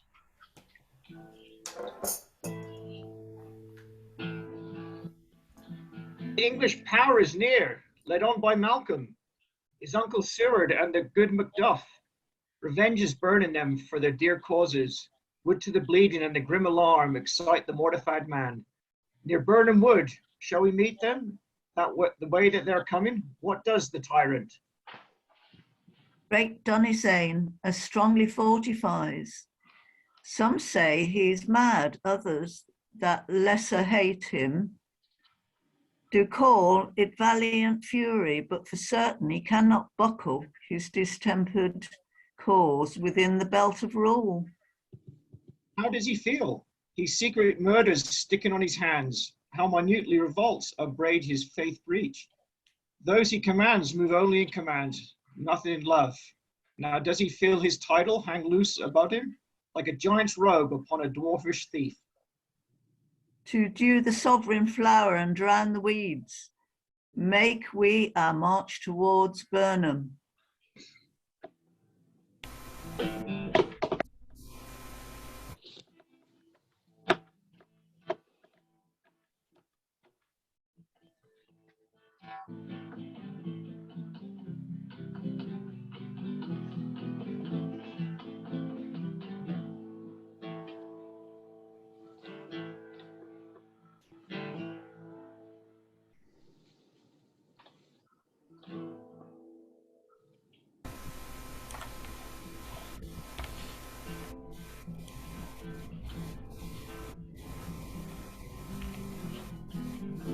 Scene 3, Dunisane, the room in the castle. Enter Macbeth, the doctor.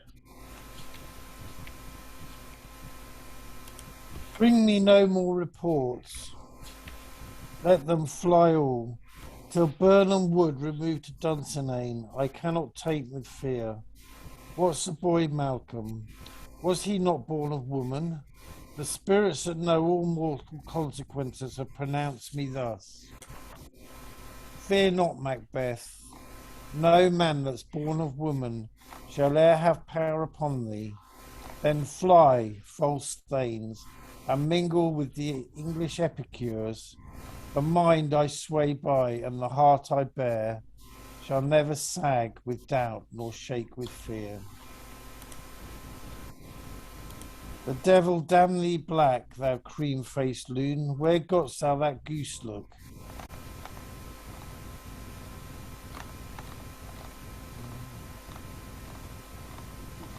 There is 10,000. 10,000. 10,000. Geese, villain.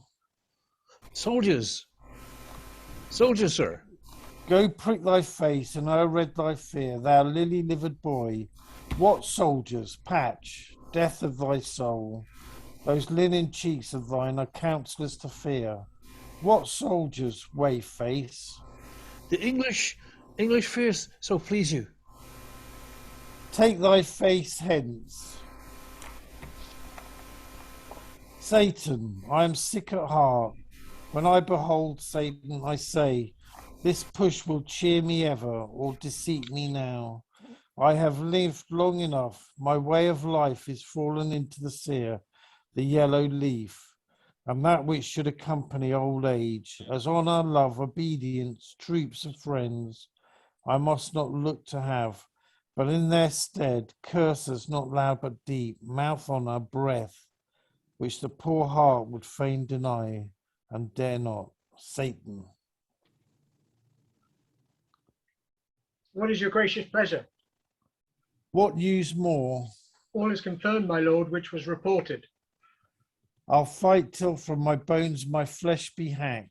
Give me my armour. It is not needed yet. I'll put it on. Send out more horses. Scur the country round. Hang those that talk of fear. Give me mine armour. How does your patient, doctor?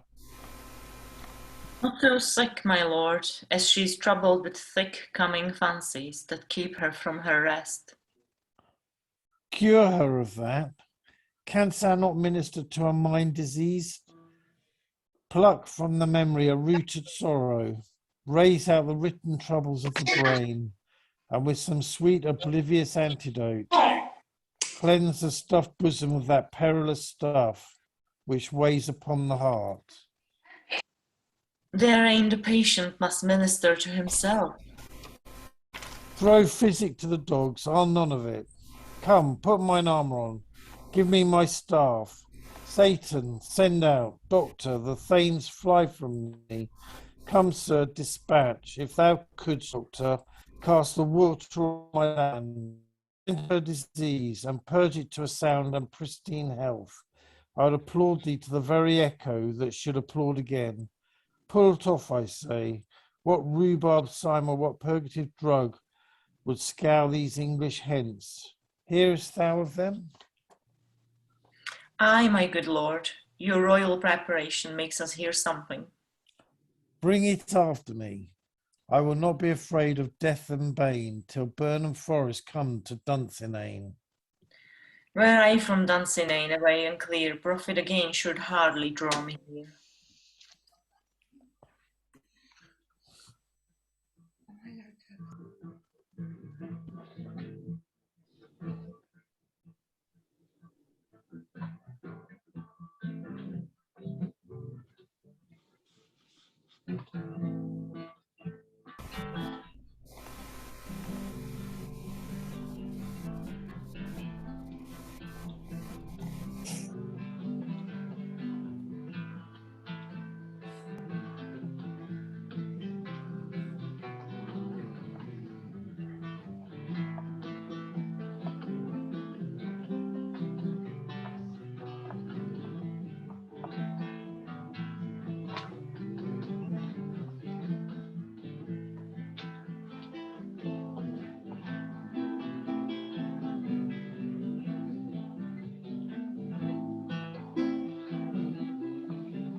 Scene 4, country near Burnham Wood.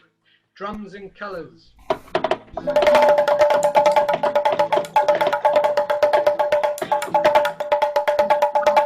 Seward. Cousins, I hope the days are near at hand, that Chambers will be safe. What wood is this before us? Wood at Burnham. And every soldier hew him down a bough that bear't before him. Thereby shall we shadow the numbers of our host and make discovery ere in report of us. But the confident tyrant, keep still in Dunsinane, endure, are setting down befort. 'Tis his main hope. Where there is advantage to be given, both more or less have given him the revolt, and none serve him but constrained things whose hearts are absent too.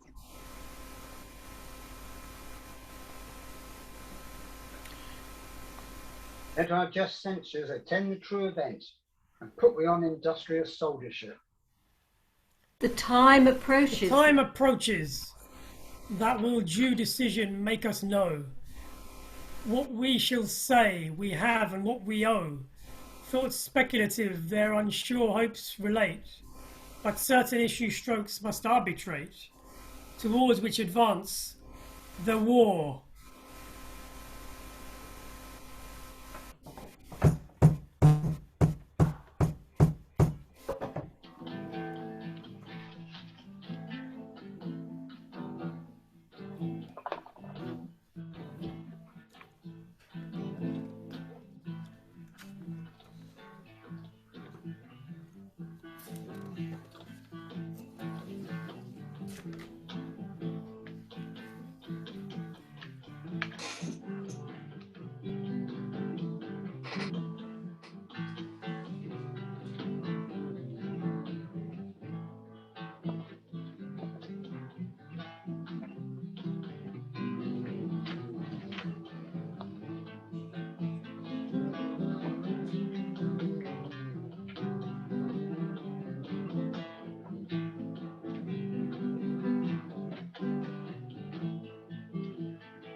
Scene 5, Dunsinane within the castle. Macbeth and Satan. Hang out our banners on the outward walls. The cry is still, they come. Our castle strength will laugh a siege to scorn. Here let them lie, till famine and the ague eat them up. Were they not forced with those that should be ours, we might have met them dareful, beard to beard, and beat them backward home. What is that noise? It is the cry of woman, my good lord. I've almost forgot the taste of fears. The time has been my senses would have cooled to hear a night shriek, and my fell of hair would at a dismissal treat eyes rouse and stir as life were in. I have supped full with horrors. Dying as familiar to my slaughterous thoughts cannot once start me. Wherefore was that cry? The queen, my lord, is dead. She should have died hereafter. There would have been a time for such a word. Tomorrow and tomorrow and tomorrow creeps in this petty pace from day to day to the last syllable of recorded time, and all our yesterdays have lighted fools the way to dusty death.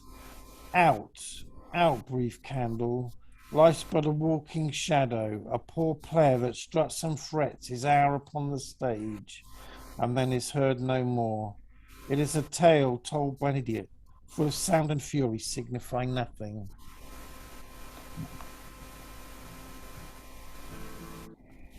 Thou comes to use thy tongue, thy story quickly. Gracious my lord, I should report that which I say I saw, but not know how to do it.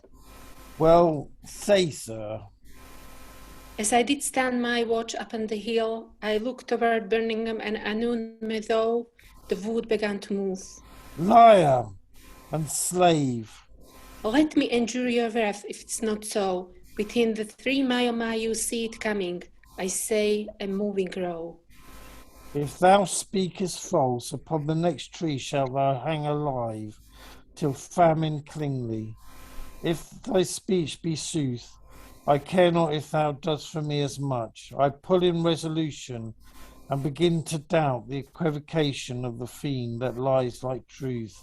Fear not till Burnham Wood do come to Dunsinane, and now a wood comes towards Dunsinane. Arm, arm and out. If this which he avouches does appear, there is nor flying hence nor tarrying here. I gin to be aweary of the sun, and wish the estate of the world were now undone. Ring the alarum bell, blow, wind, come, rack. At least we'll die with harness on our back.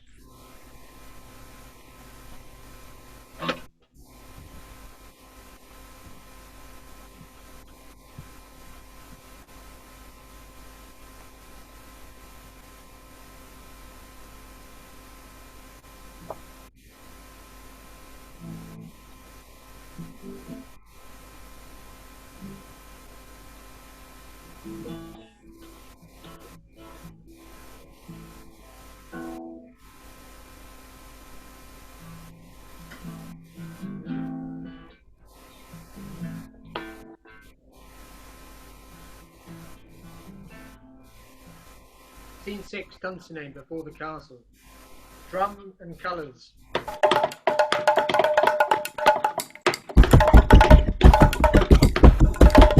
Oh boy. Blah, blah, blah. Now, near enough. Your leafy screens throw down, and show like those you are. You worthy uncle shall, with my cousin, your right noble son, lead our first battle. Worthy Macduff and we shall take upon what else remains to do, according to our order. Fare you well. Do we but find the tyrant's power tonight. Let us be beaten if we cannot fight.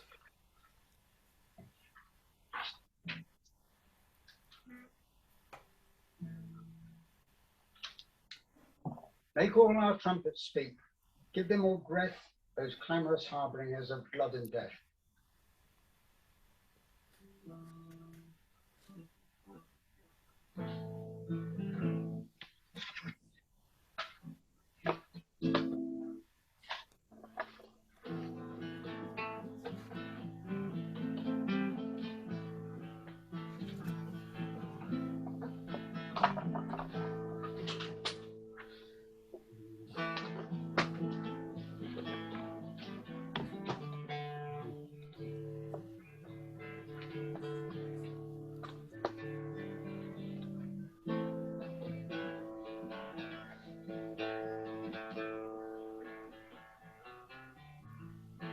Scene 7, another part of the field. Alarms. Ho! Ho! Ooh! They have tied me to a stake. I cannot fly, but bear-like I must fight the course. What's he that was not born of woman? Such a one am I to fear, or none. What is thy name? Thou be afraid to hear it.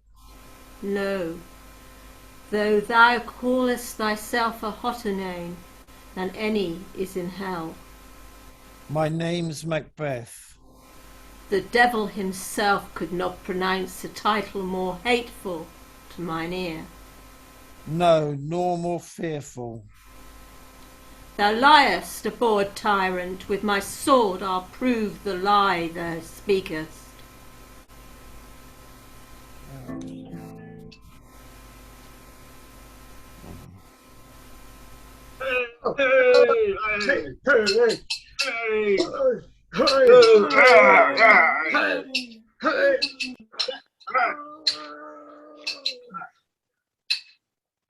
Thou was born of woman, but swords I smile at, weapons laugh to scorn, brandished by man that's of a woman born.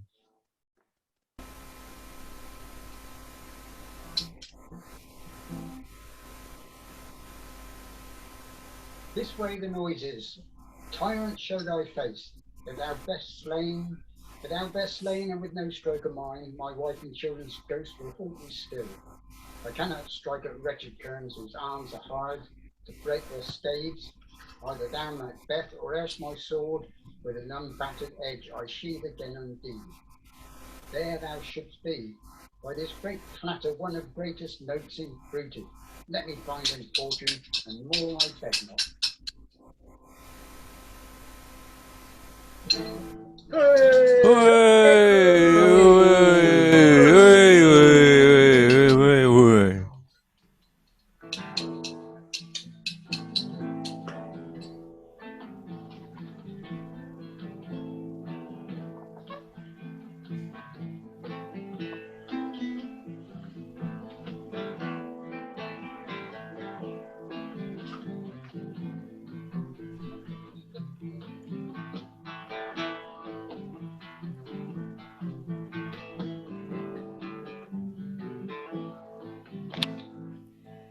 This way, my lord, the castle's gently rendered. The tyrant's people on both sides do fight. The noble thanes do bravely in the war. The day almost itself professes yours, and little is to do. We have met with foes that strike beside us. Enter, sir, the castle. Hey, hey, hey, hey, hey.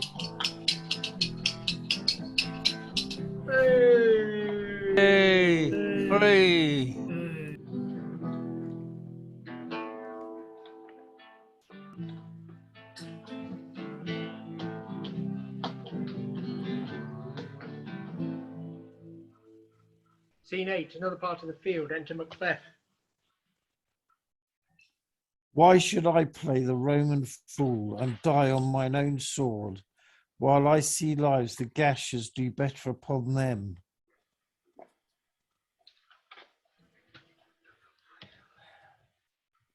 Turn, hellhound, turn. Of all men, else I have avoided thee, but get thee back, my soul is too much charged with blood of thine already. I have no words. My voice is in my sword. Now bloodier villain than terms can give thee out.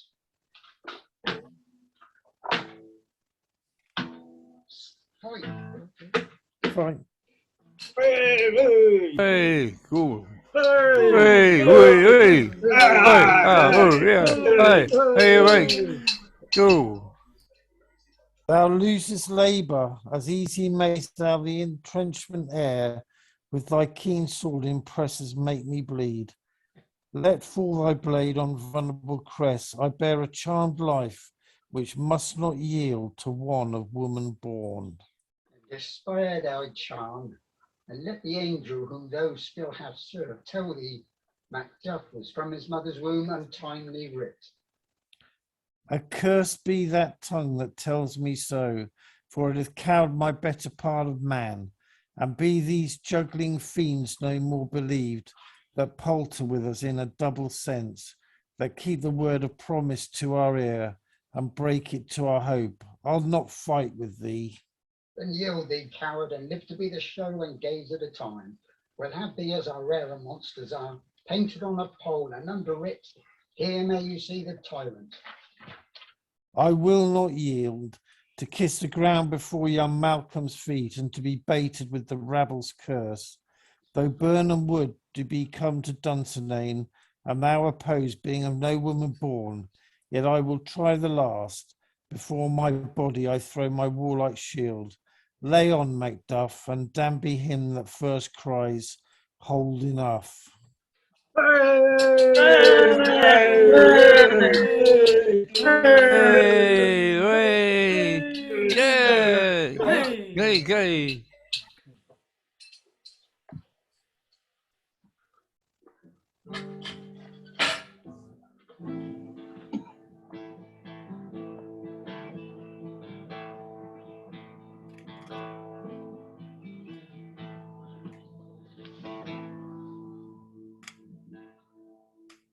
I would the friends we miss were safe arrived. Some must go off, and yet by these I see so great a day as this is cheaply bought. Macduff is missing, and your noble son. Your son, my lord, has paid a soldier's debt. He only lived but till he was a man, the which no sooner had his prowess confirmed in the unshrinking station where he fought, but like a man he died. Then he is dead? Aye, and brought off the field, your cause of sorrow must not be measured by his worth, for then it hath no end. Had he his hurts before? Aye, on the front. Why then, God's soldier be he. Had I as many sons as I have hairs, I would not wish them to a fairer death. And so his knell is knolled. Is worth more sorrow, and that I'll spend for him. He's worth no more. They say he parted well and paid his score. And so, God be with him. Here comes newer comfort. Hail, King, for so thou art. Behold where stands the usurper's cursed head. The time is free. I see thee compassed with thy kingdom's pearls, that speak my salutation in their minds, whose voices I desire aloud with mine. Hail, King of Scotland. Hey!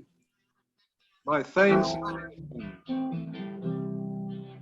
henceforth be earls, the first that ever Scotland in such an honour named.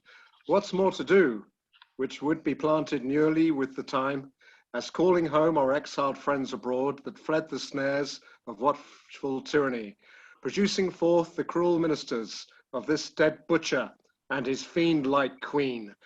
So thanks to all at once, and to each one whom we invite to see us crowned at Scone. Hey.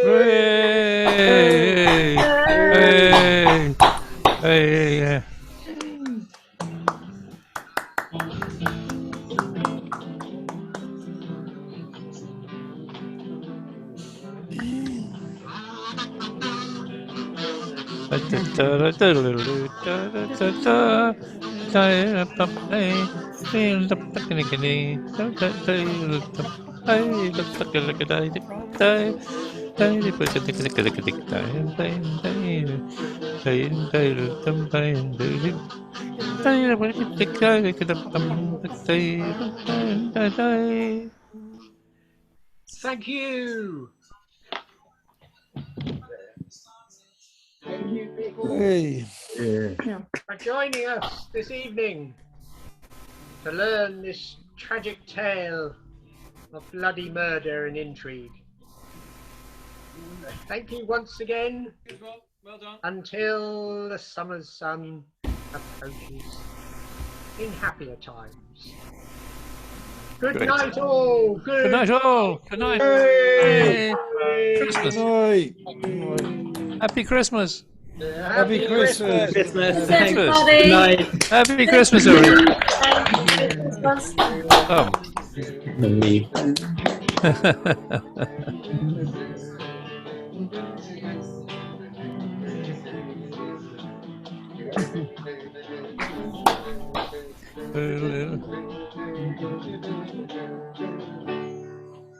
Yeah, well done. Brilliant. There we are. That was excellent. Thank you all. Fantastic. I've got a recording and I'm saving the recording. Excellent. Take you a while to download that. Yeah, I will, yes. I'll make sure that yes, we'll get all that. You were all excellent. Thank you very much, and we shall talk anon. Indeed. Yeah. Thank you, Conor. Fare ye well. Yes, indeed. Bye, everybody. Bye. Bye. Bye. Merry Christmas. Bye, everyone. Bye. Merry Christmas to all. Merry Christmas. Merry Christmas. Happy Christmas. Bye. Happy Christmas. Bye.